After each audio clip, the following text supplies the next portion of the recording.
South, man. We back with another Big Mouth exclusive. I feel like we got the man of the hour, man. A lot of talk going on right now around your name or around your father's name. Um, First of all, introduce yourself. Let the people know we rocking with. What's up, y'all? It's Rockstar Major. What it do? Rockstar Major. Hell yeah. Hey, look. Did you see the SayCheese TV interview? No. If you want me to lie to you, no. Did you hear about it? No. So your father trending right now. Well, I mean, he probably always trending, but right now he really trending. It's a lady. She says she is baby mother. She did an interview with SayCheese TV. You familiar with SayCheese TV? Yeah, I'm familiar with it. I used to see it in the magazines when I was locked up and shit. I'm familiar with it. Not for sure, for sure. But pretty much she said that she his baby mother. So are you aware of that or? No, I'm not aware of, I guess, this specific interview that you're saying, but I'm familiar with the woman that you're speaking on. Yeah, I'm aware of that. Yeah. No, for sure. So do you have a brother? Yeah, I got a few brothers. I got a couple brothers. I do. I got some sisters too. No, for sure. But that's your dad's son though. Yep. No, for sure, for sure. Yep. For the people who don't know where you're from, let them know where you're from. I'm from Southwest Washington, D.C. Born and raised. What was it like growing up in Southwest D.C.? Growing up down there in Southwest, regular fun. One hop in the park, hopscotch, kickball. You got baseball, you got the Boys and Girls Club, number 4. You had we for some reason we had a library down there. We had about 2-3 parks. We had a skating ring. We had the Roy Rogers. We had Blimpies. We had the grill. We had a Radio Shack, a whole mall built in our infrastructure. Where growing up down there was almost like going to your own adventure park for real. You know what I'm saying? And sometimes we traveled, different places to do different things with, DC Park and Rec like that to get out of our environment. But Southwest was the place to be, from what I know, from when I was growing up. Yeah. Yeah. Would you say it's a big difference now though from the Southwest when you was growing up to Southwest today? Yeah, I would, because it's gentrified now. And it wasn't like that at first. You know what I'm saying? You never would see this many, people walking around, in one spot. Like, it was just always us. Like, when we come out our door, your next door neighbor. Like, literally, like, your next door neighbor. Like, you could literally walk out your house with whatever you got on, go in there, get whatever you're going to get out the refrigerator, go out the back door, go to the next house, get whatever you're going to get out the pantry, and, keep on going, so forth and so on. It was unity. That's how Southwest was built. That's what that joint built on. It's the foundation down there. You know what I'm saying? The unit. Sure. Shit, growing up, how many siblings you had In my household? in your household? Well, in my household, it was me and my brother in my household. Oh, for sure. And you was raised by your mother?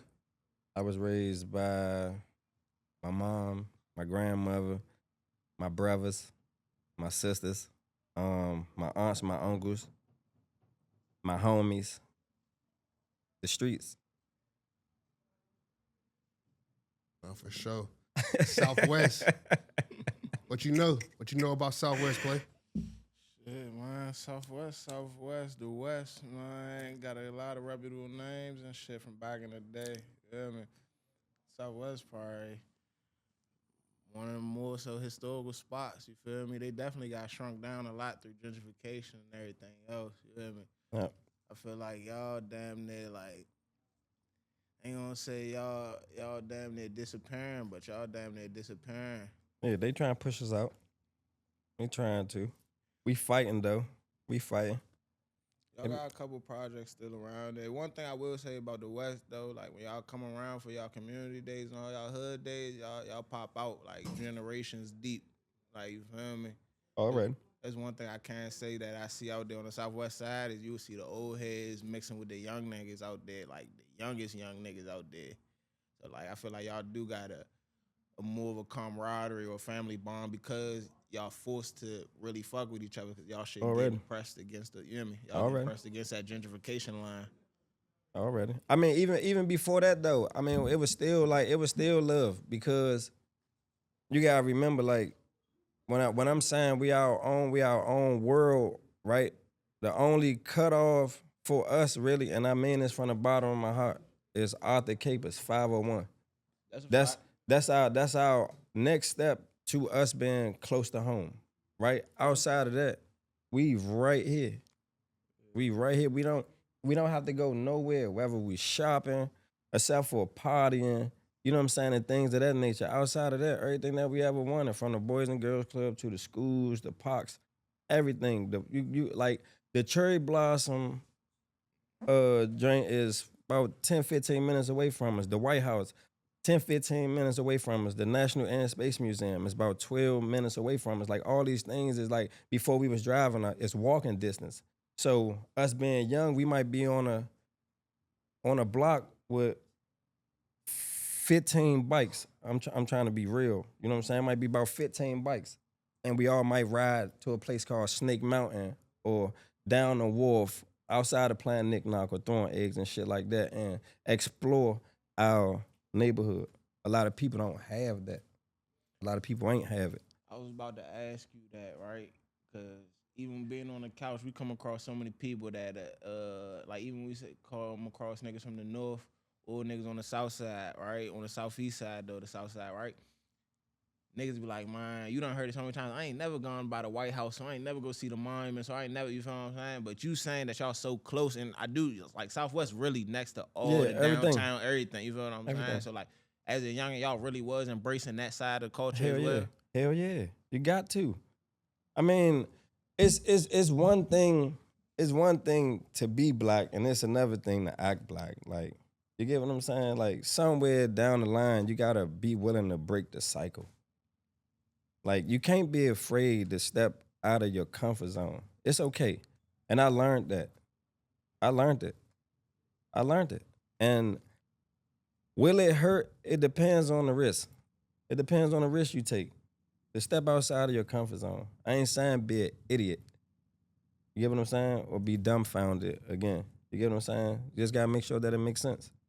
Where would you say things went like south at though for people not to like when they stopped like embracing the White House or being around it? Like being so close. And Yeah. When will I say that people stop? Yeah, cause you said when Like you was far coming up. as the, He's like, saying when the cutoff, you feel me? When niggas I started. mean, like, after a while, shit, I can't say that it stopped because a nigga might get bored and walk up there because it's a peace of mind. You get what I'm saying? And I mean, it depends on your mindset too, because some people like nature or whatever the case may be like that. It's all in the peace of mind. So it don't necessarily. I'm not gonna say it necessarily stopped. Some people may have picked up more things to do in life outside of just going down there every week or every 2 weeks now because nigga might be traveling. Excuse me for saying that, but we might be traveling or coming to and fro different places. So that's not really so common outside of being a tourist. Yeah. So if you growing up in it out there, wow, it may do get boring.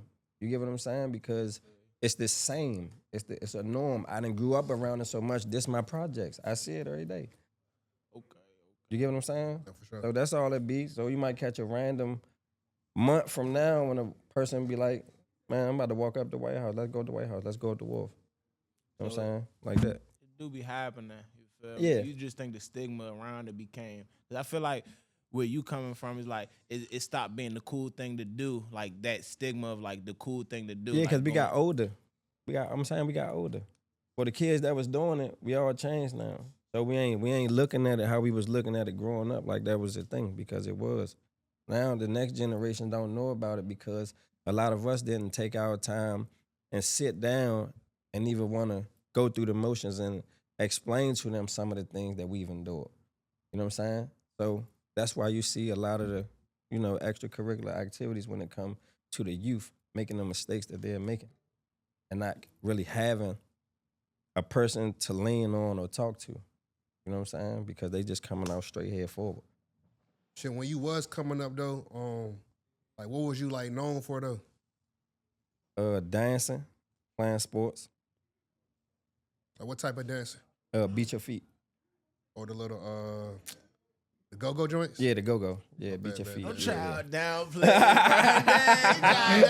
me, like that's the culture, right? Nah, cause sometimes people be trying to be funny. When I'm like, beat your feet. They're like, oh, you trying to be funny? But that's a generational thing too. You feel me? You catch a younger nigga on the couch, like young nigga, I ain't beating my feet because go-go ain't be like. But you gotta think when these niggas was coming up. Nah, that was the thing. You had the big homie, Slush. He from over Berry Farms and stuff. They the ones that started it.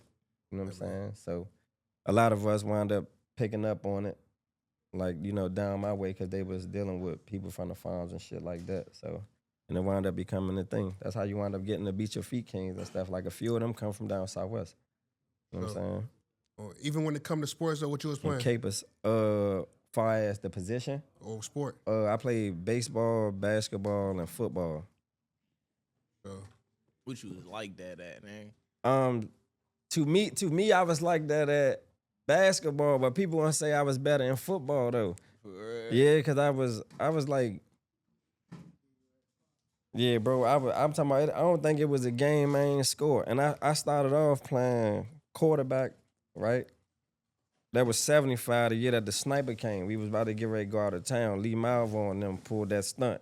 They stopped. They stopped that, right?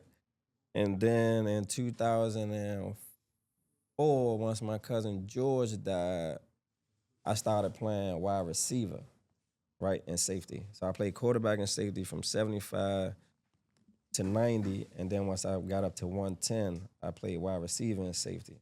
And once I went to wide receiver, I'm talking about when I say I don't know if it was a game where I don't think I scored nothing under 2 touchdowns or better. Like, nah, for real, I won a championship for Jefferson Jr. Well, no. Let me rephrase that. I won a playoff game against Hines when I was playing with Jefferson Junior High. We wound up losing to Johnson Junior High School in the championship by a touchdown. From what you can remember, what would you say was your best game though, as far as like stats? Oh, I'm gonna tell you when I caught the game-winning touchdown because my uncle ain't throw me the ball all year because I had bad academics and shit, and I wound up picking my grades up at the end of the year. So when I was coming to practice and just being a sport, you know what I'm saying? Because I was in the streets already, so it ain't even really matter for me to play. It was just I didn't want to feel like I was letting my cousin George and them down. They did. I didn't want to feel like I was letting them down by me just giving up, and I was still only in junior high. You know what I'm saying? So when I caught that football off the halfback option, I heard the bleachers like running with me, and that's still the deal. And I wound up catching the interception and shit like that to kill a game. But that was my toughest game. Would you say that when you was coming up in school, your name was more surrounded by like sports and beating your feet rather than being Wayne Perry's son? Yeah. That wasn't a look for the people because, like I said, it ain't matter. You know what I'm saying? Like you got my mother and them was out there, my uncles and them, they out there. So that wasn't never a thing. I was always addressed as Lil Malik or Freak. And I don't even say that, but I was always addressed as that. You know what I'm saying? Do you remember when it came to your attention though that you was Wayne Perry's son? Probably about,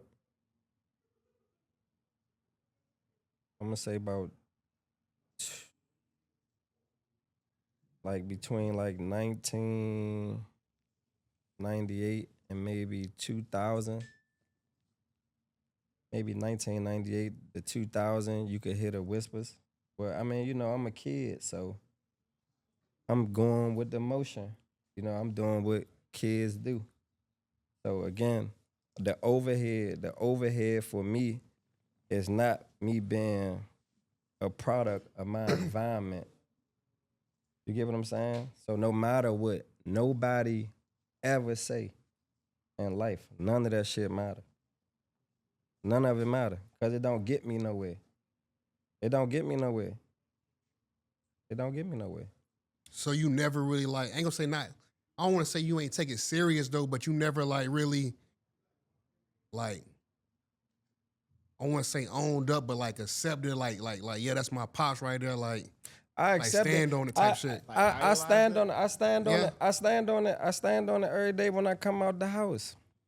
You gotta remember, man, life is life, so you never know what the world thinking, right? Anybody could just say anything. Like it don't necessarily have to be with him. Somebody could wake up and say they hate my brother because he gay, right? And want to kill me. Somebody could wake up and say they hate one of my homies because he be fly and do something to me. So it don't have nothing to do with who the individual is. It's the person who's the opposite thinking of what he's going to do. Only way that happens if that becomes a thought in the next person's mind. I'm not worried about that. You get what I'm saying? I don't live life worrying about if the next person's opinion or thought matter. Because if I did, we wouldn't be right here talking. Yeah, for sure. So when you did start hearing that floating around, did you have a conversation with your mother?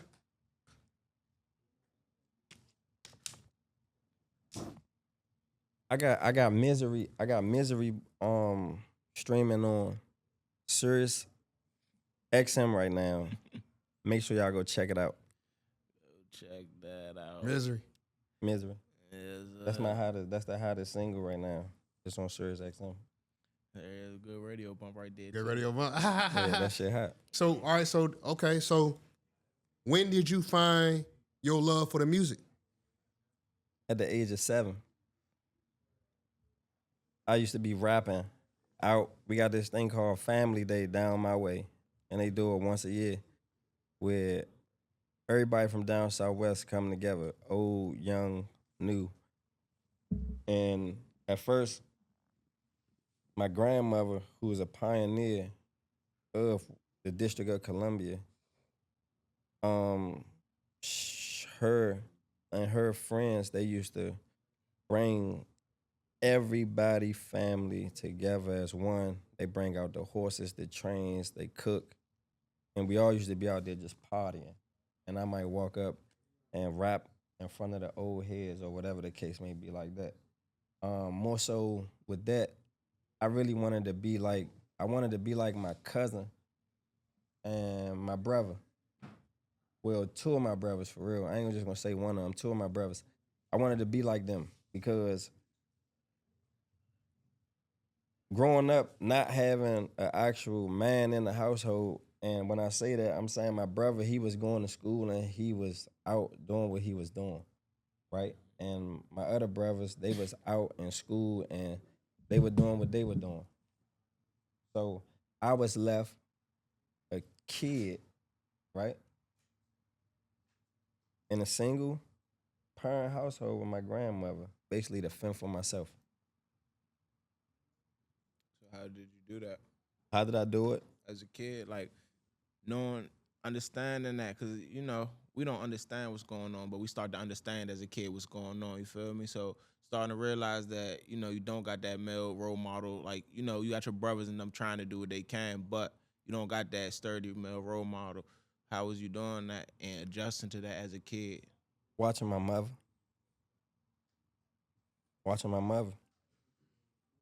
So she stepped into both those shoes for you. Yeah. I mean, she was that, like that's the thing. Like, a lot of people ask about Slim. Like my mother was the it girl. You know what I'm saying?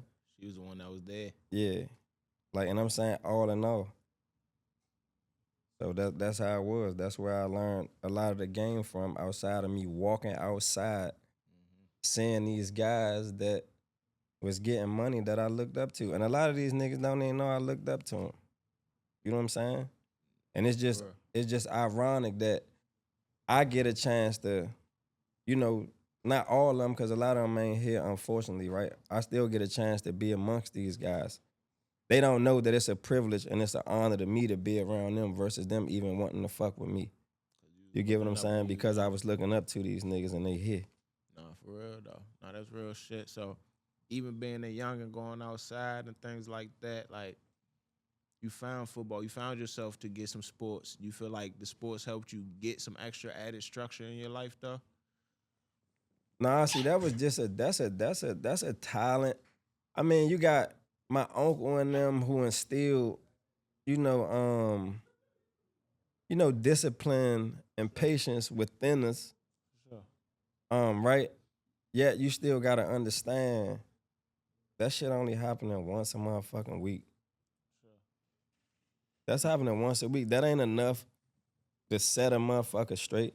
Excuse my language. Yeah, I'm outside. I'm outside every day. Like, outside of me having to be in before the street lights came on, depending on what age it was. Because I promise you, I couldn't even get phone calls in my house until I was 16. Oh, you came under that old law. Yeah, nigga. That's that I'm old talking about law until I right was there. 16. Bitch called my grand. I stop calling here. I'm calling no more. I keep telling that girl. Nah. I done snuck a bitch upstairs, real life hiding under the bed type Oh, shit. he Like, thugging it. I wasn't even playing I'm with talking my about for dudes real. like that. Yeah. She coming there to speak. She like, can I use the bathroom? That was the way upstairs, bitch. And it took about 30 minutes. You gotta go straight upstairs, take your clothes off. You can't wait. Hurry up. Gotta hurry up. Yeah, Grandma in there, she in there cooking pork and shit, smoking cigarettes and shit. She ain't gonna notice it. She frying fish if it's Friday. You hear me? like shit. It's gonna be a little minute. So that's how I wound up getting my issue off once I wound up learning how to, you know what I'm saying? Finesse the female Yeah, hell household. yeah. You hear me? Yeah, Because they fuck be yeah. beefing about that shit. I was Yeah, telling man, you. daddy in here. Nah. Like, I couldn't have phone calls until I was 16. I'm talking about my aunt went so far to try to help me out. She made me some business cards, man. I used to go down Union Station, man, 100 bitches. I got about 2,000 business cards.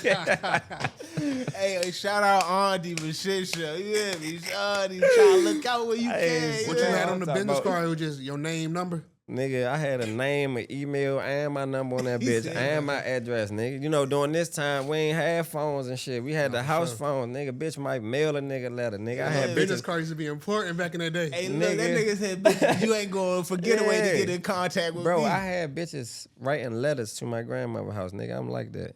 Nah, you like that? Nigga ain't have a phone. I ain't have a phone then. So look though, so when you was coming up on the music though, you said you was rapping. Yeah, I Was was this like rapping. on go-go time or this was like real rap time? Nah, like rapping. Like real rap. Like nigga rapping. Like I can rap. Like I used to rap. Like not this, you know what I mean? I rap. Like I can rap. Like, and I ain't saying it. You hear me saying it to you. Yeah. Like, yeah. So who you used to listen to though coming up? Like on some real shit. Yeah.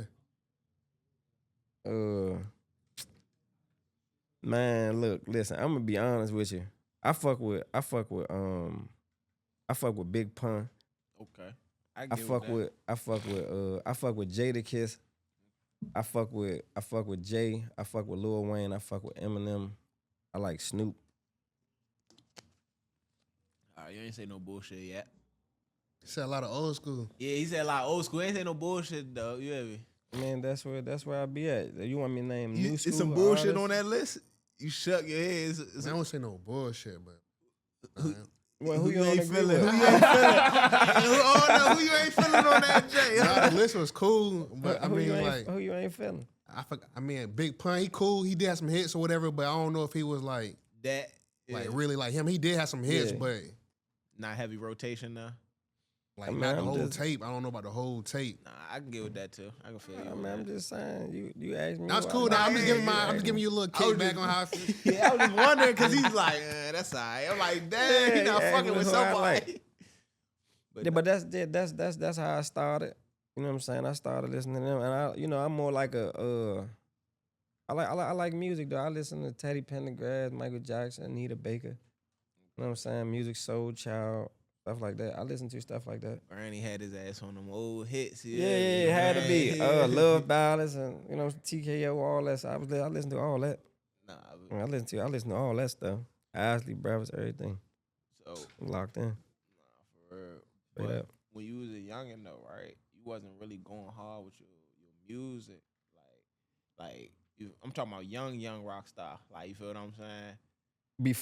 Before this, like at what I'm what talking age? Like Childhood. childhood. Still, yeah. Nah, so I was like writing, and I used to write it. I used to write a lot of raps. I actually found my old book from when I got locked up, and my mother had put my stuff in storage, and I went through it probably like a month ago, and I actually found one of my old books that held like 4 raps that I wrote from before when I got locked up from 2011 or 2010.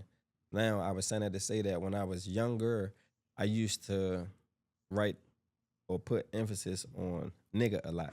So every line I wrote, like I might be like, can't mess with me, nigga. Headshot T, nigga. Like every bar was nigga. Or I'd be like, goddamn this much, goddamn. So I couldn't find myself getting out of that phase because, I liked it. Dipset, Joel Santana, I liked it the way they was rapping and shit. So we wound up, picking up that because, it's 2008, so we rapping slow and, whatever the case may, whatever year it is, like, the raps were slow then and you try to speed it up, it might sound a little goofy, so I could do both. And, I just used to have fun, but I wasn't taking it serious. I started actually recording when I turned, I think 13 or 14 with a dude named Mr. Harrod, Reginald Harrod. And he actually was my caseworker too. And 80s Piff, dude named Domo from down my way down Southwest, old timer dude. Him and a guy named David Crockett. I used to be rapping with them. So when did you get the name like Rockstar? Oh, that's when I came home. Rockstar knew. Yeah, when I came home. Right. Yeah, that was. This is the It old. was So what was your name then when you was coming up? They call me Freak. Freak. Yeah, they call me Freak. That's my name though. So it wasn't like it was like a stage name. You had Or no if rap it name. was that, Nigga it ain't wasn't put a no rap effort name. into the rap name. Yeah, I ain't Nigga put no said, effort "Fuck into it. Yeah, it just was just call me." Freak. Yeah, it was just Freak. Yeah, it was Freak. Shit, you said you had a caseworker. Oh, I know we talked about you coming up playing sports. Like when did you like get in trouble? Like what happened?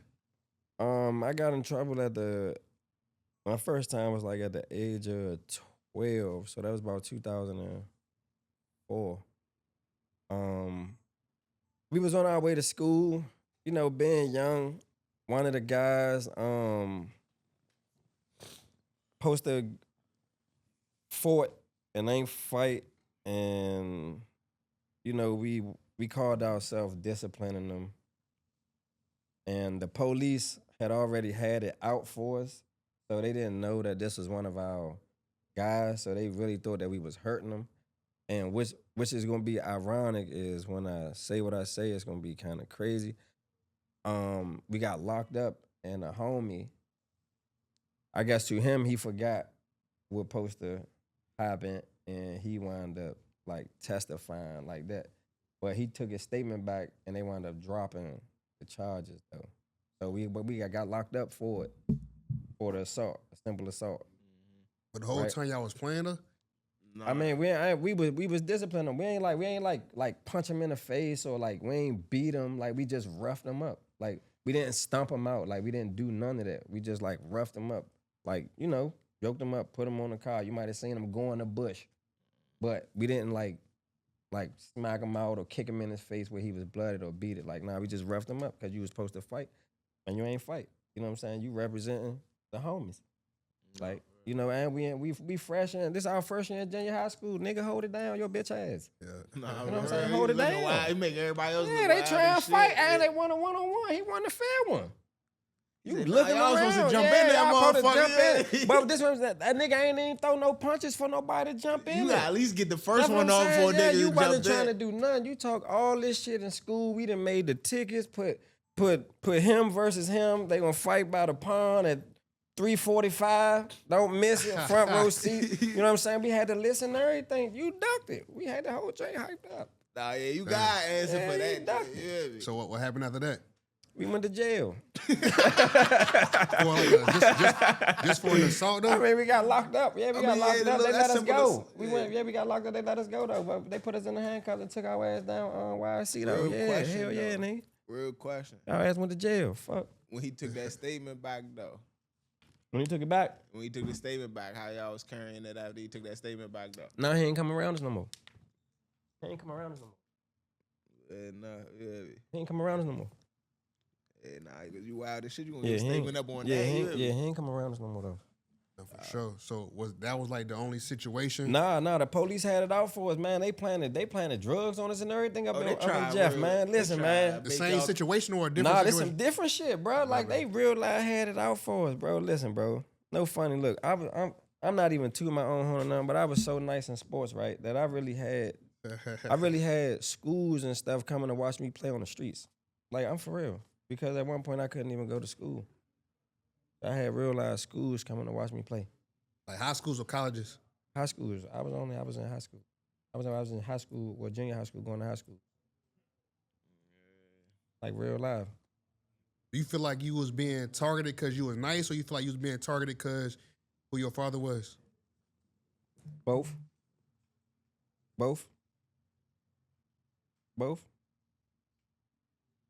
No, for Because sure. you gotta remember, like where I come from, everybody don't fuck with Southwest.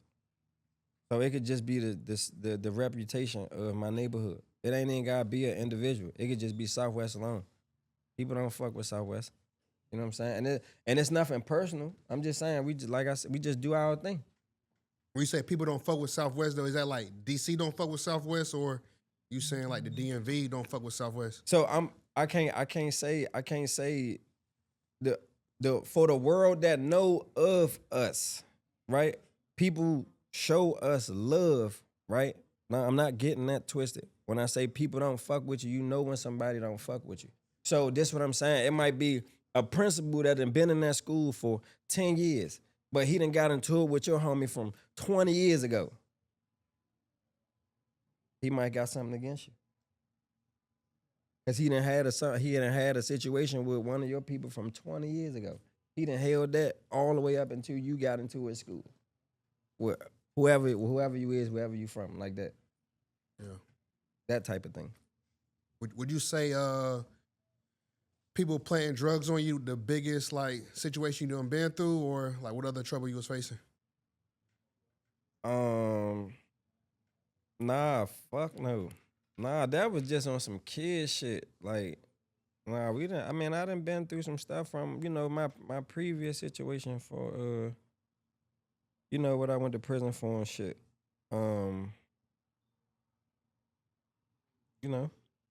It's regular. When you black, the odds stacked against you. So it's like every day when I wake up or come out of the house, I gotta fend for myself. Yeah. You know what I'm saying? That's an everyday thing. Shit, the situation that you were speaking on, was that the situation that you had went on a run for? Because I did some research. I said you had went on a run. Was that the same situation? Yeah, that's it. Yeah, that's it. That's it. That's the same situation. No, for sure. You a bad motherfucker. I said, are you able to walk us through that day though? Because you spoke on it already though a little bit. I think it was a girl that set you up. Like, what happened? Just being nice. Looking out and me thinking that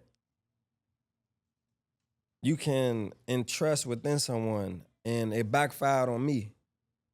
So,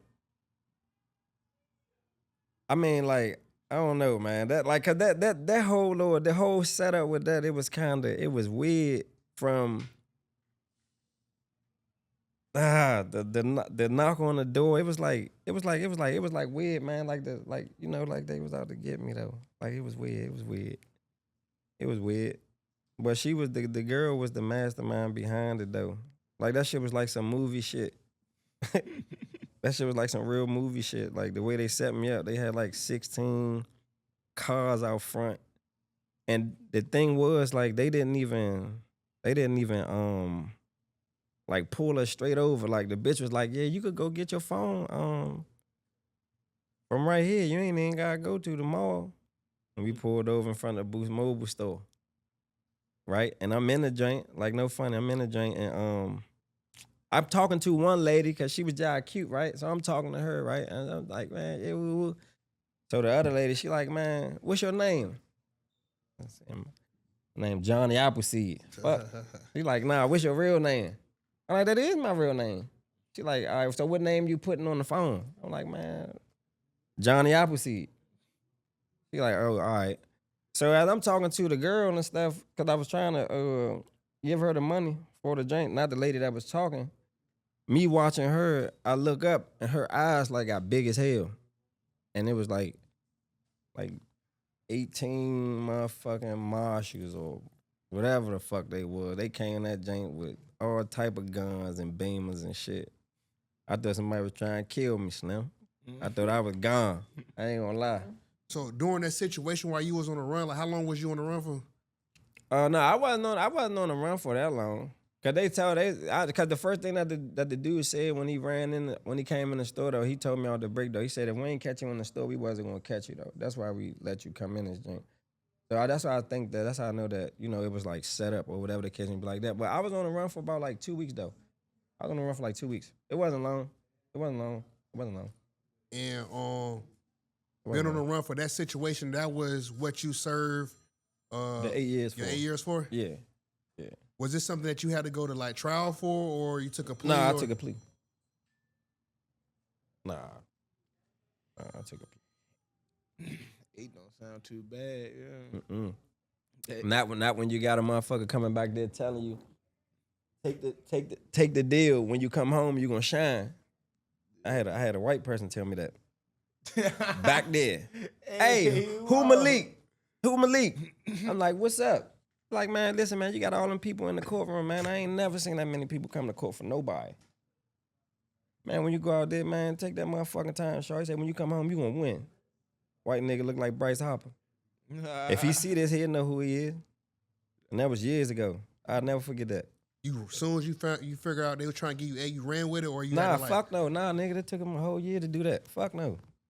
They ain't had nothing on me. Come out the gate game. Nah, I ain't no sweet nigga like that.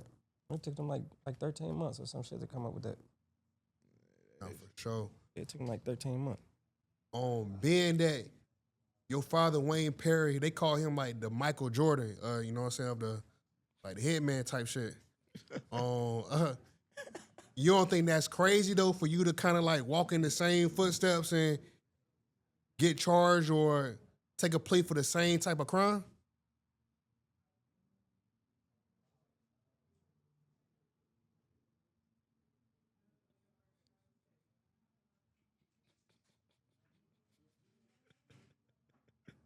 I don't even know what Pop's locked up for. Now, if you say what other people say, I don't know. So I can't answer that. I'm just focused on my music and shit. At this point, you know, I had signed a deal with 1 RPM and wound up releasing TikTok off that, and that's how we got Misery. Yeah, now shout out 1 RPM. I went out to LA a couple years ago to their office. That's a distribution company, right? Yeah, distro. Yeah, yep. For sure. Yeah, yep. But nah, though, ain't gonna hold you, right? So you plea out, right? Mm-hmm. You looking at 8. You already know. No, I was facing 45 years. Nah, man. I'm talking about all said and done. Like when this once it's all said, done. Oh, okay. Nah, My bad. It's all said and done. You hear me? I got 8. Nigga telling you come home, you gonna shine. Yeah. You got that already in your head. What's your plan day one when you like, all right, cause that, you hear me? That's day one on the 8-year plan on how I'm about to come back and shine out this shit. motherfucker. That wasn't in day one. That was only a pinch of a second. Like it wasn't even like a decimal of it. Like that wasn't the start of it. Nah, I'm already known. That wasn't the start of it. Shit, no. Once I got sentenced,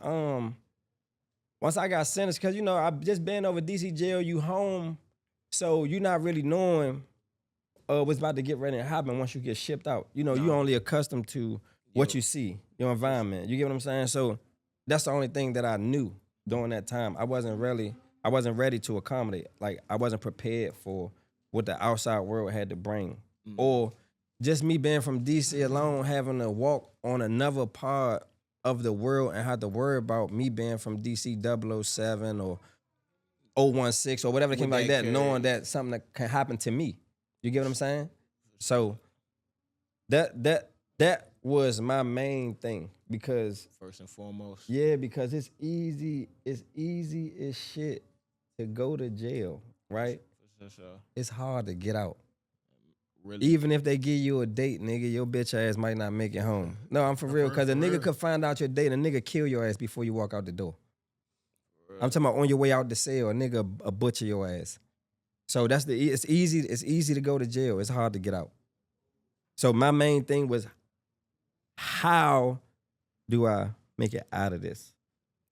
How? Don't be too friendly. Don't talk too much. Stay to yourself. Everything that I fucking did on the street, that's what I did when I was locked up. That's why I was able to prevail. Where you get shipped out to? I went to New Jersey. It's called Farrington. It was a medium. You know what I'm saying? Luckily, I made it to a medium. No, for sure. You got niggas that go straight to the pen where it's Slaughter Gang season. Like it's like a mixtape out that bitch. Like you walk around in a big coat and somebody got a knife the size of y'all mannequin, waiting for your ass to get off the bus and you don't know.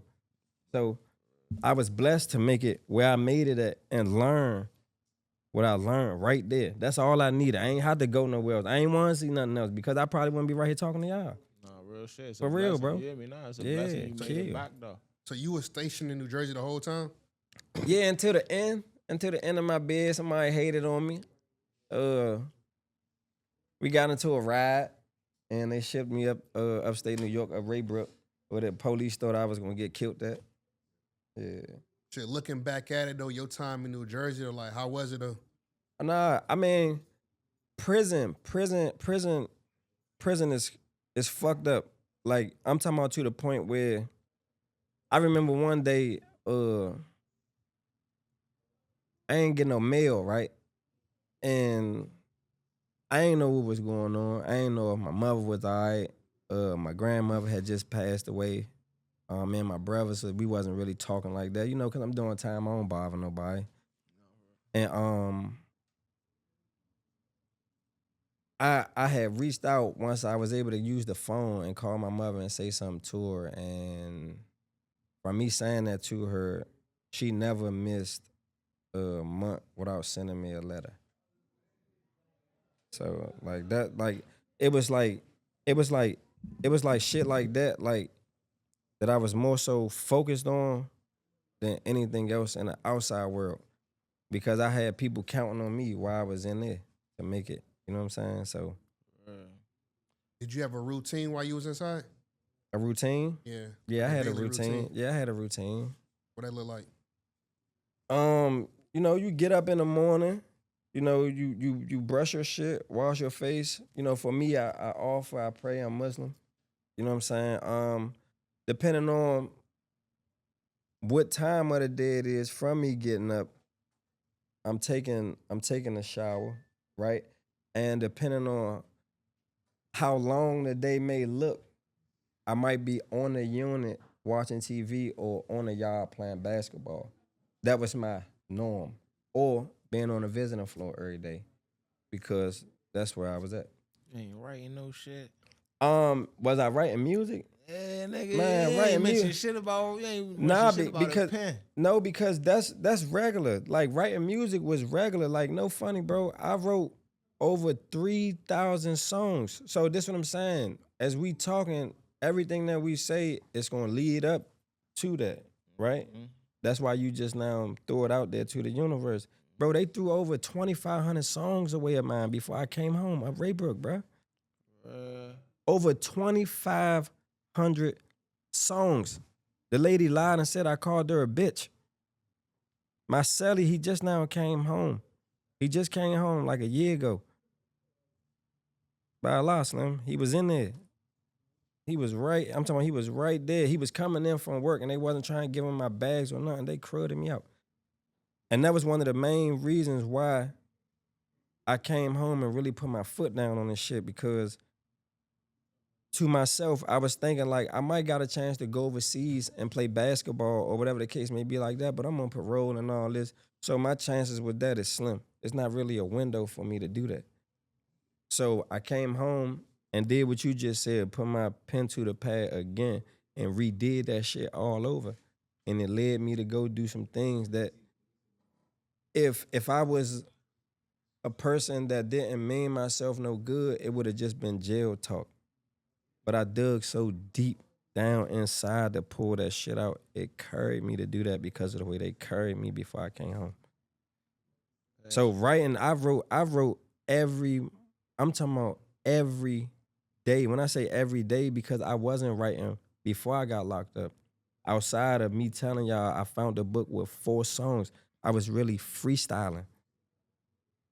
I freestyle. I could freestyle. Like, I like to have fun. Like, and that's when I got locked up. Man, listen, man. The dude Fat Ed, man, from 640, is the reason why I started writing my music. Rest in peace to Fat Ed, man.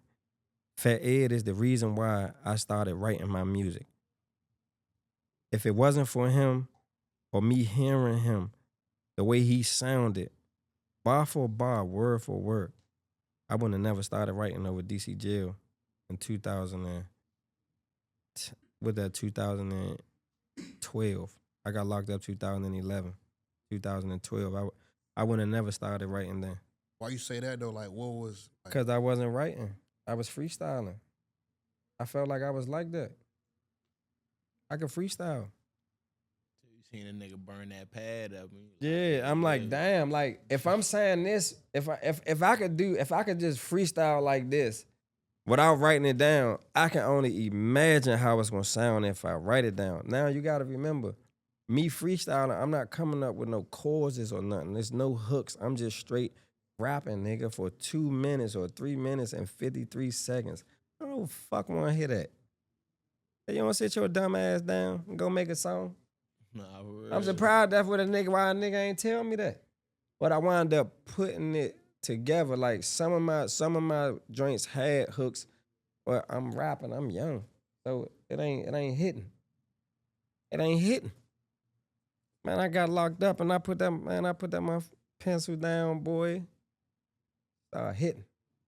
And I'll be out that jank, and it's over DC jail, but I'm saying, when I got out the feds and I really started putting it down 2013 after my grandmother died and my female friend Shawnette passed away from Potomac Gardens, man, I really started putting that pen down and that pencil down, and the pain, it started coming and it started pouring and pouring.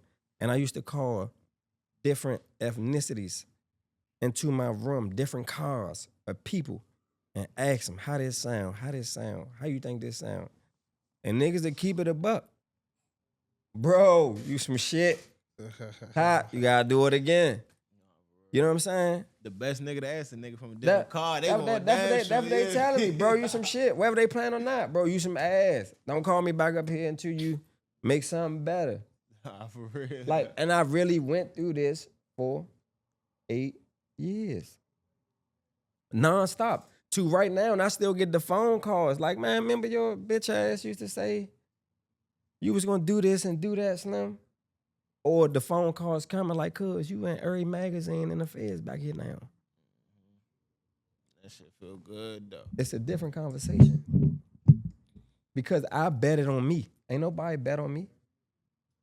This ain't come from no overhead of me being nobody's son or none of that. This came from a higher power, a walk of faith. That's why we here. shit, even speaking on that, did you ever think it was a chance that you and your father would cross paths while y'all was locked up? Shit, I was hoping. I just ain't never fucked nobody up though. So the chances of that probably was slim. You know, you gotta get into stuff. You gotta get into stuff to get down there. And they only got him down there because of the way that they think that his name is. And I'm just gonna leave it at that. Like niggas not on none. People hold some people. Everybody change, man. Everybody change. People change. People change, bro. Was you able to communicate with him though while you was inside? Hell yeah. We was talking through email and letters. Yeah, hell yeah. We was talking through emails and letters. And my old head man Chauncey from River Terrace. I think Chauncey might be home if I'm not mistaken. He should have just came home.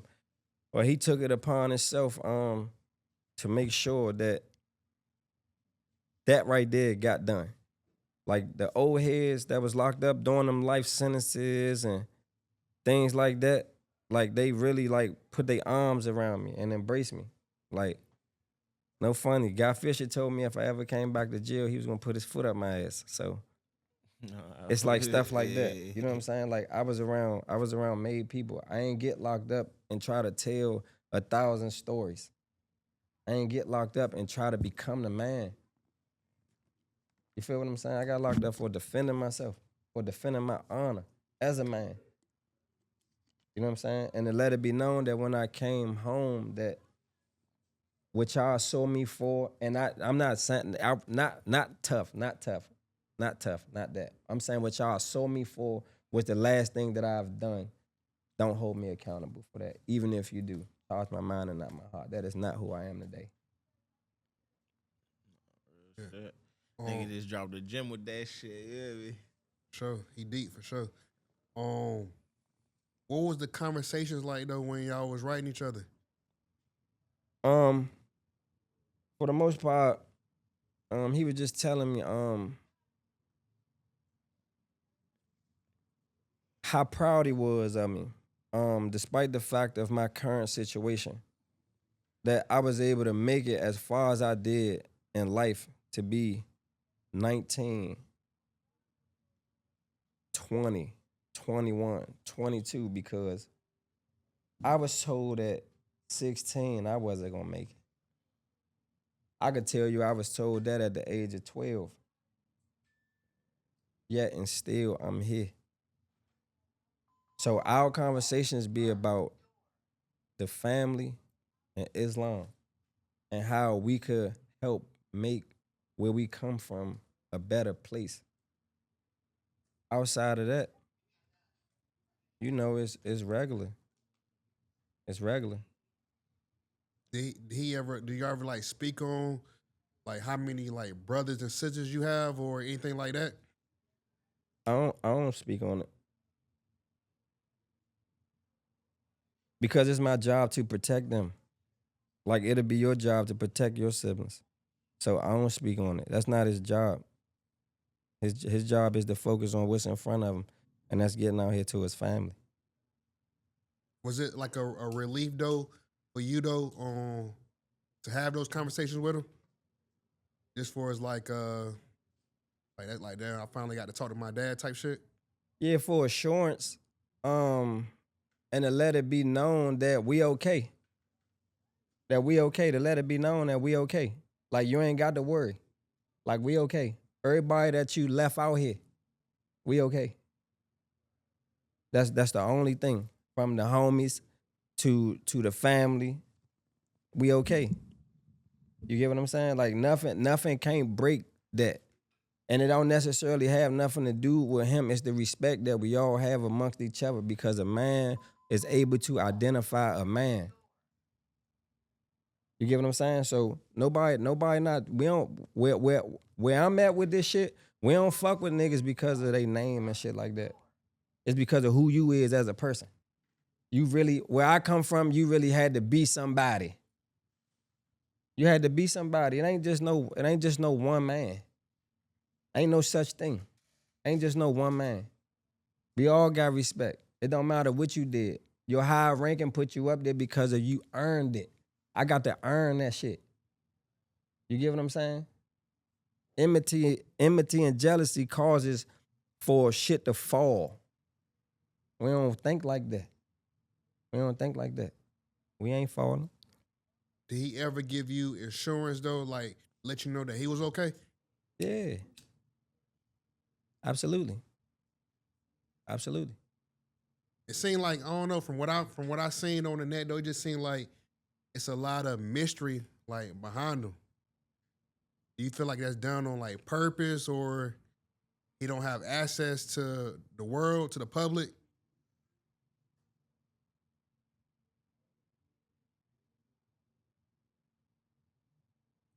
I feel like if everybody do their job, I feel like we'll never conflict. That's how I feel. I feel like if we all do our job, we'll never conflict. It's too many people in the world that worries about the wrong thing. And don't get me wrong, that's what keep the world unbalanced, or keep the world balanced, as I should say. That's what keep the world balanced. That's it. So, what would you say like the chances of him coming out though? Like, do you think he ever gonna be able to come home? Allahu Ida. Allahu Ida. Allah is the best of all planets. A pair of lips to vote for themselves. Remember that. For shit. Straight up. You know what I mean? It's real shit. Nah, he definitely wanted to see the nigga coming home for sure, man. Motherfucking. Only thing I would ask you for real is like, how you feel about like all the documentaries and shit like that on all the alleged It's shit? falsified. But that's what I'm about to. You hear me? It's you falsified. got a lot of documentaries that will spin these narratives on this nigga, and a lot of these are alleged things. You feel what I'm saying? That niggas are trying to cement in stone and paint a public narrative. So do you feel like shit like that is more historian work, or that shit is painting a negative public narrative on another mind? It's just them painting the image. Painting the image. Because this what I'm saying. How do you know these things if you wasn't there? And this just us right here talking. Like, I'm not even talking about this us. How do you know if you wasn't there? How do you know something transpired if you wasn't there? Because the person gonna sit and tell you that the couch blue, by the time it get back to Lord Tim, the couch gonna be green. Nah, for real. That telephone game, So, motherfucker. Yeah, like nah. I feel like the best bet probably just from like people like telling, like people, whoever was. But that's hearsay. I mean, it still is. It's gonna be there for sure. And that's the part that gives every man that's self-centered and content with himself. That's what give him the advantage.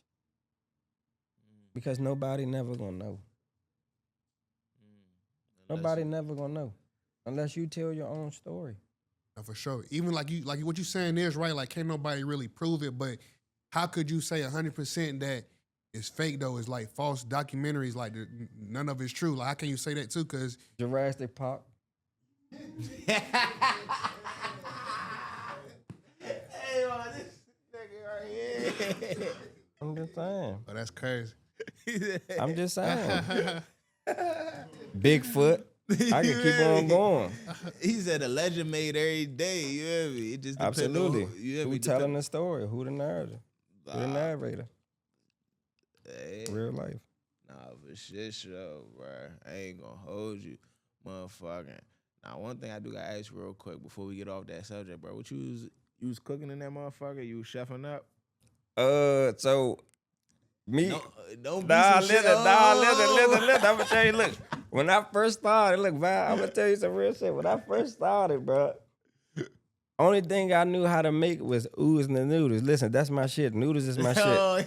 He said oodles and noodles. Oozing and noodles. That's the only thing I knew how to make. Look, listen, when I got off the bus, only thing I knew how to make was noodles, bro. Regular noodles, put them in a joint 3 minutes. Wop, wop. Go to commissary. I buy my 1s and 2s. I put that joint up in there, right? Listen to me.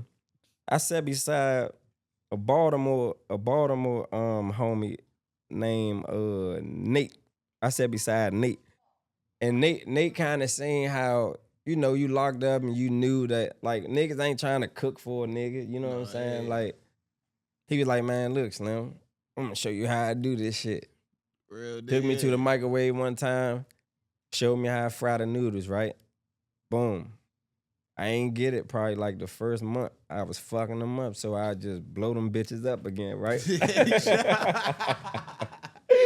I blow them bitches up. I go back to the wet drink, right? I go back to the wet one, right? And I said, nah, I got to get this jank, right? I started hitting it, right?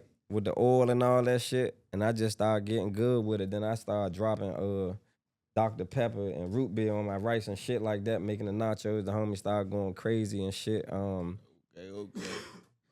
Yeah, I ain't know how to make like a pizza or like a shrimp boli or none of that shit. I was kind of amazed. Oh, you ain't go saying super that. shit. Yeah, No, I can't. Yeah, I me. can't do that. I ain't. Nah. Hell nah. Like, nah, I wasn't that good. Like, I know how to roll the dough out and fake make the dough, but I ain't. Nah, all that other shit. Nah.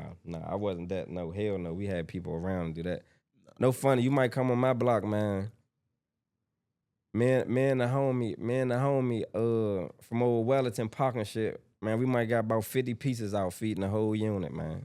Nah, real shit. Though. You know what I'm saying? Like, that's the shit that we used to do, man. We used to cook for everybody. No, that's love. Like, we be on the block. We be having fun, man. When I'm saying having fun, we be amongst the guys. It could be a basketball game or like the funniest shit that I ever saw in my life, bro. When the BET Awards used to come on or Love and Hip Hop, bro. Hey, We used to go get fly as shit, bro, and sit in front of the TV, bro, like we At the was dead prison? slim. Fuck yeah. How y'all getting fly though? Man, we be in there with the fresh shoes, all commissary, fresh khakis. They might be pressed or sweatpants. You know what I'm saying? James might be tailored, shit like that. We be fresh as shit down there. Mike got a nigga that used to do fashion on the Yeah, outside. yeah, nigga sewing. You know what I'm saying? Man, we be fresh as shit like that. We was having fun like that. the Nigga might be hard fly shot. as shit. Looking Yeah. fly as shit on that Underneath that bitch. jank, we looking sweet shit turning up. You hear me? Nah, but shit, sure. Yeah. Bro. So nah, though, man. So you coming home, right? When did the birth of Rockstar happen?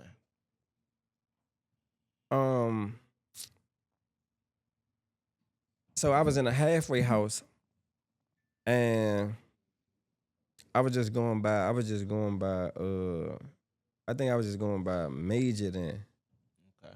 I was just going by Major then when I was in a halfway house, and one of my little homies got killed. From down my way. His name Kanal. They call him Little Wolf and shit. He wound up getting killed, and the staff dude, Mr. Cassell, he had like pulled me up, but he was like saying like, you know, some spiteful shit. You know what I'm saying? And I wasn't trying to hear it during the time. When he sat me down in the office, no fun. He told me like, man, your music ain't gonna pop and woo woo first, second, and the third like that. And you know, from right there, you know, I got out that motherfucking started making moves. So I threw a cookout 2019. It was over like 3,000-4,000 people out there. They brought the helicopters and shit out. I was the first person to throw a big cookout in DC that went viral. Like no funny shit.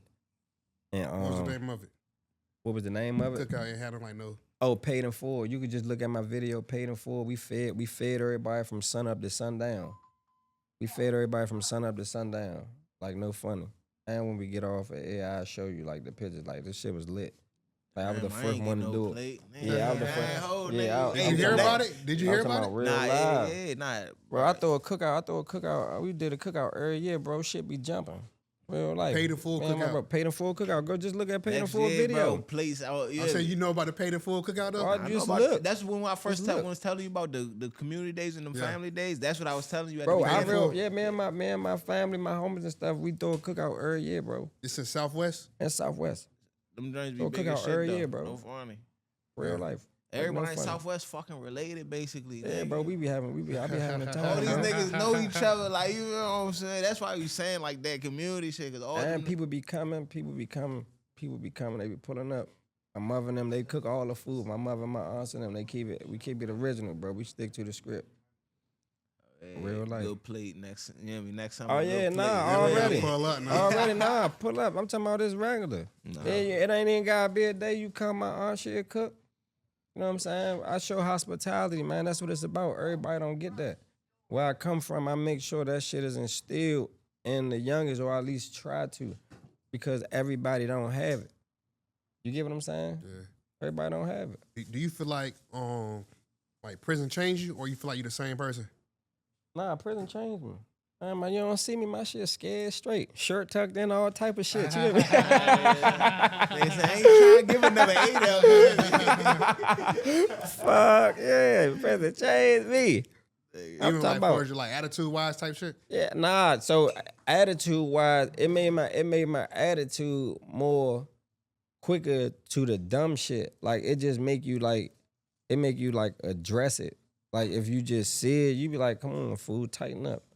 Like, or like it'll make you stay away from somebody before it go somewhere. Like, you know what I'm saying? Like prison is a eye opener. Like this might don't sound cool, but a lot of motherfuckers need to go to jail for like 5 years or 6 years. Not even just jail.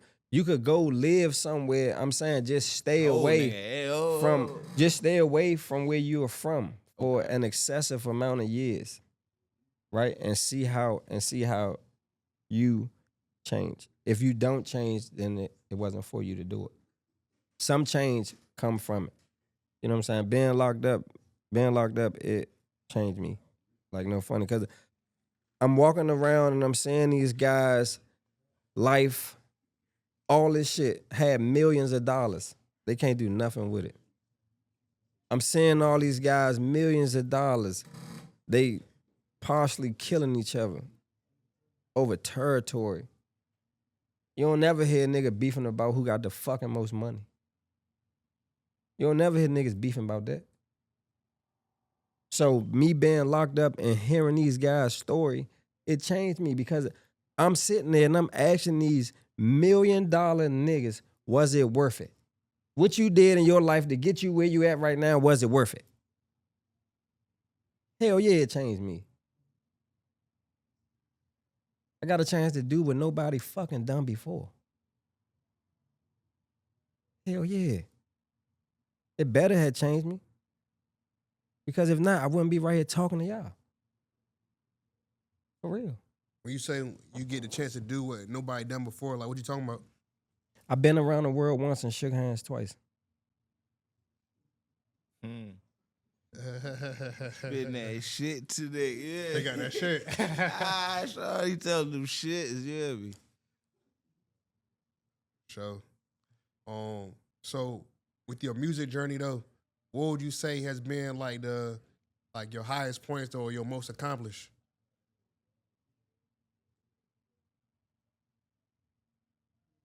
My highest point, most accomplished. Being on tour with Genuine. That's somebody I looked up to. And that's why I say I came home to do something that nobody ain't do. I came home and I was able to be around people I looked up to, whether it was the streets or on TV. Like, that's a lot. You gotta remember, I just come from a place where the world was just moving fast. Right? It don't slow down. Not back there. Now when I come home to a time that's trickling, it don't slow down. Time ain't wait for me. Time ain't wait for me. I came home and did exactly what I was supposed to do. Mind my business, do my music, because I feel like I failed myself to become a pro athlete. So I had to take the next step for me. Honestly. What would you say is still on your to-do list though when it comes to music? When it comes to music, yeah, perform in front of 100,000. I think I did like 15 or 20. Perform in front of 100,000. Do a song probably with like Ed Sheeran or Post Malone. And just tour the rest of the world. I did cities and states, tour the rest of the world though. I haven't been out the country yet. So I feel like once I'm able to do that, if we ever revisit this again, that's where I want to be able to. You know what I'm saying? Fresh off the world tour, Yeah. come back on the Fresh couch off- type. yeah. Yeah, niggas Yeah. say, yeah, I just Some hit shit like Spain, that. hit some shit yeah, like Nah. I would like to endure that. Like, Is music still a top priority right now to you though? Yeah, it is. Music a priority to me. Outside of the music though, I got a clothing line that I've been working on for the last 4 or 5 years called Major 3 Apparel. And I wound up collabing with Rugged Apparel. I just bought a building so I could put my store in. We got the record label. So yeah. For the most part, that's everything that I got working on. So the music is one, and the rest of the doors. It's a few more doors that's open. There's a few more doors that's open. It's a few more. A few more. Something that I really want to touch on though is your actual sound itself. You are one of the only people in DC that do have your sound. You feel what I'm saying? If not the only one that have your sound. And you said it yourself. You coming up with influences like Big Pun, Jadakiss. Big Pun actually makes a little bit of sense going with how you rapping. So now that's why I shook my head because I'm like, all right, I can see the Big Pun. But everything else, the Wayne, Jadakiss, everything like that, straight bars. You saying? You feel me? You was rapping for 2 minutes 30 seconds. Already. How you coming out?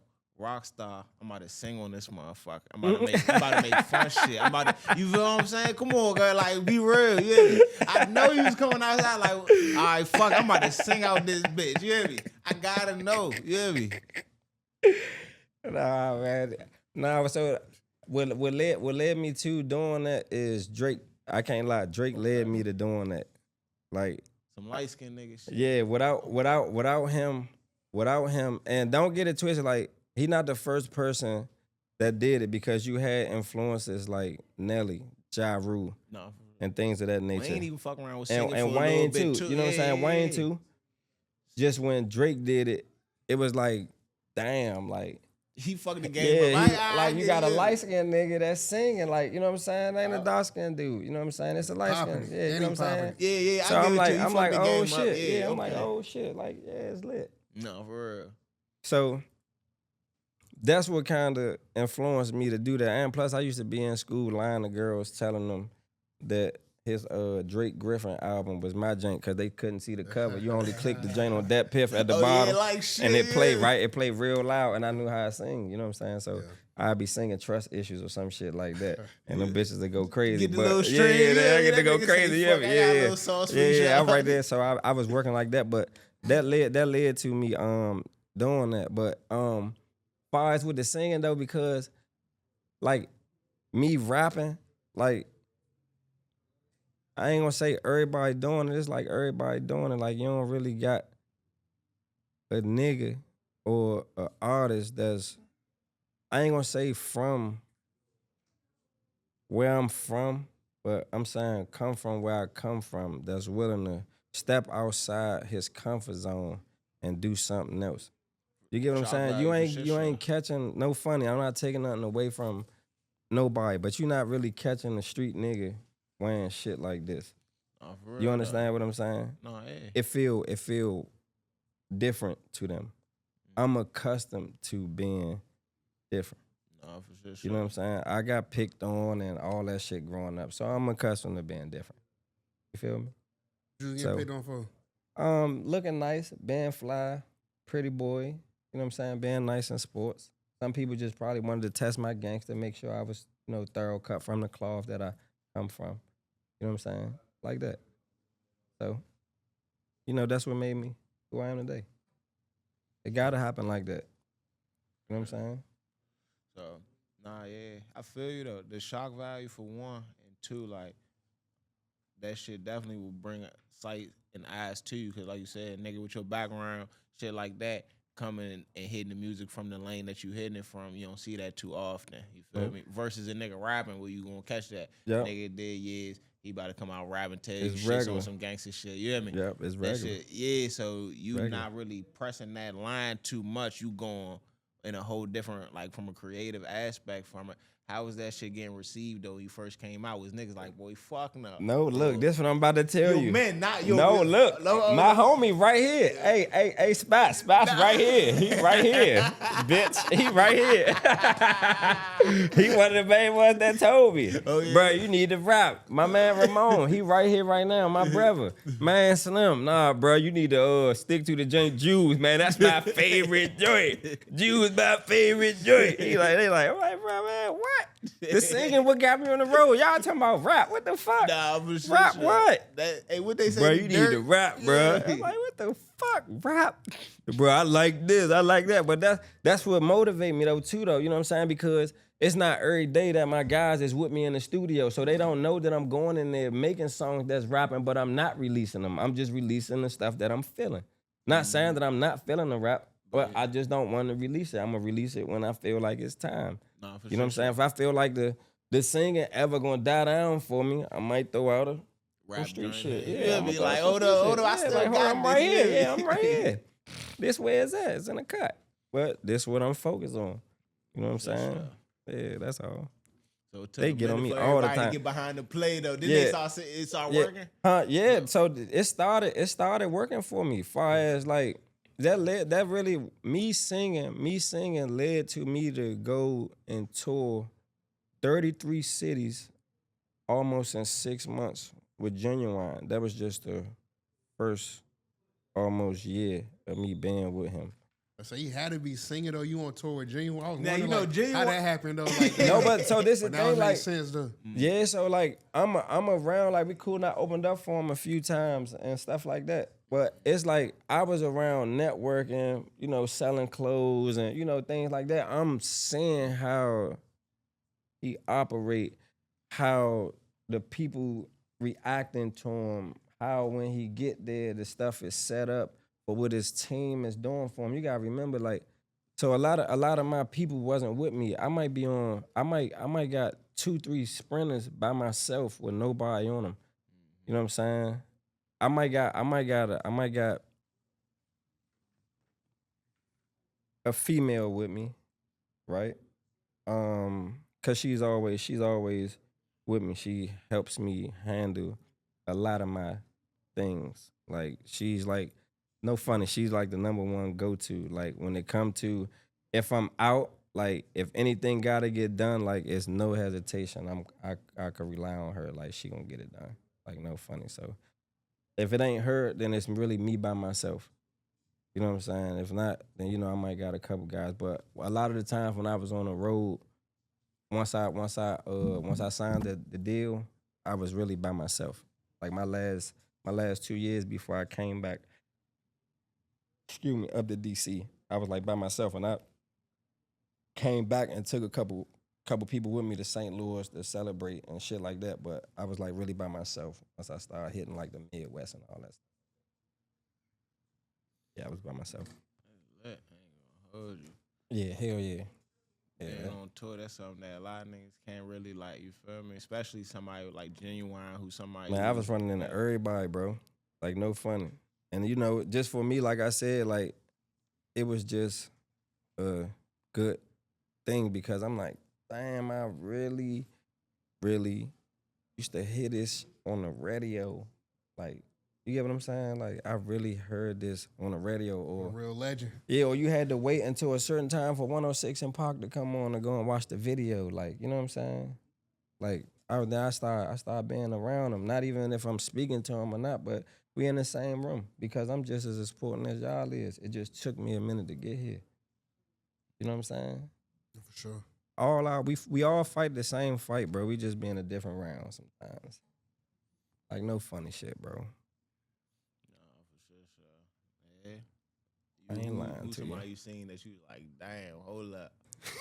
Hey, nah, you gotta get a drop. You gotta get a drop real quick. You like, oh, Come on tour. Yeah, you like, oh, I'm in this room real quick. Cause nigga, don't act like you were with Genuine. You ain't see nobody that you feel me. Oh my goodness, man. Listen, no funny, man. Jennifer Hudson. Damn. Adam might did this sound. I'm like, oh, Jenny. Jennifer Hudson. I was in Chicago. That's all right. Jennifer Hudson. I almost found out.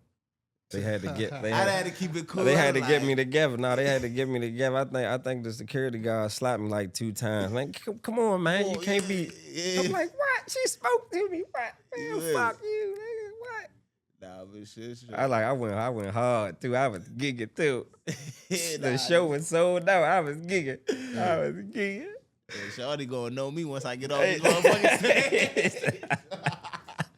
Nigga was performing this motherfucker hard out on that motherfucker. I'm telling you. Hey, hell no, Slim. Nah, for real. I'm for real though.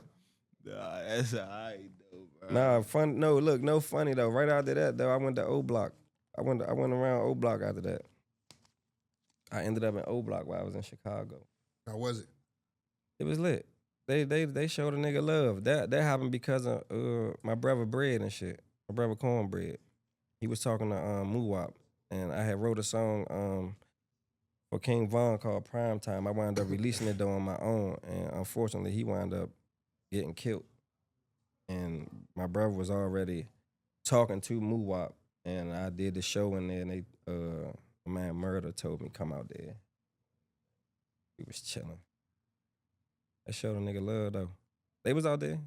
Nigga said they They was was out out there. there. Nah, that's They was out love there. though. That shit just go to bridge them connections. Mm-hmm. Yeah, man, we on Big Mouth, man. Anything you want to let the people know before we get up out of here? Yep. State of Nah, I'm just playing.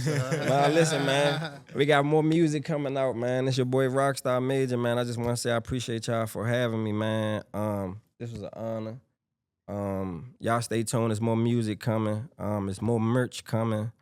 We trying to put some things together so we could get another tour started for myself. We gonna pray that it go well. Thank y'all. Okay, That's fire. Nah, oh, damn, tour coming soon. New merch. You hear me? Hey, listen, you get the new merch drop, bro. We gotta be in that. You hear me? No, I got y'all. That's my word. Oh, and my project. I got a project that's about to get ready and drop too. Let me just say that I'm about to drop a project before. I think before the year drop. It's gonna drop. The new project You got coming. a It's name gonna be for the smooth. people? Dark Side of the Moon. Dark Side of the Moon. Yeah, y'all got it first. Fire. Okay. Yeah, y'all You got it first. What you leading off with? I know you pushing. You got a single. You pushing which right now? Misery. Misery. So- You been Yeah, saying Misery. misery all night. That was his audible. Yeah, good shit. That's that PR training on A1. You hear me? Misery all night. Yeah, but what's Yeah, it called? Misery. Hell of a push. Any sneaky visuals? Anything pushing out for the end of the year? So that's what I'm trying to get set right now, right? So I'm trying to shoot a video to that. And it's Misery, Trouble Man, and it might be this new song that I just recorded. What's that Tuesday night? This new song that I just recorded called New Power. I might shoot a visual to that. And I might push that joint on the project. Okay, before we get out of here, man, 3 songs nobody ever heard of Rockstar Major before. What they about to come check out after this interview? 3 songs to listen to. Yeah, 3 songs. Your best 3 for a new fan that don't know you. Ice in My Veins.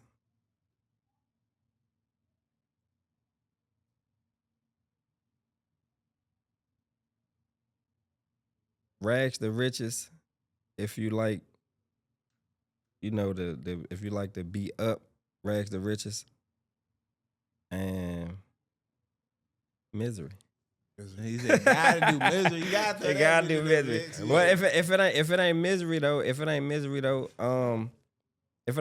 I'd probably say Party. That's a jam I shot in Miami. Party. Okay. Party. Rockstar Major Party. That shit hard. So, Yeah. Shit, like I said, before we let you get out of here though, like your father, his name be trending, man. Is there anybody that's gonna ever come out with like some stories or anybody that can really like pop it and give like some real life situations, or like there's nobody never gonna really pop it for him? Y'all seen the blog? Stay tuned. This nigga is funny, bro. Let them know where to find you at on Instagram. Oh, y'all can find me at Rockstar Major 3. That's the number 3. You can follow me on TikTok, Rockstar Major, Twitter, Rockstar Major. YouTube, like, subscribe, comment. I'm gonna talk trash back. So you comment, you say whatever you want to say. We talking trash back over here. We don't get offensive. He said, I react to my fans. I talk with them. So holler at me. We out here. Shit, man. Make sure y'all follow Big Mouth Media #2, BIGMOUF Media #2, Big Mouth Media on YouTube, Big Mouth Headquarters. What's the play? what's the play, man? 2 Wise, man. We on a 200K campaign on IG, 100K campaign on YouTube, 100K campaign on TikTok, man. Keep pumping them views up. We appreciate you on the couch with us, baby. We out. Good bump right there.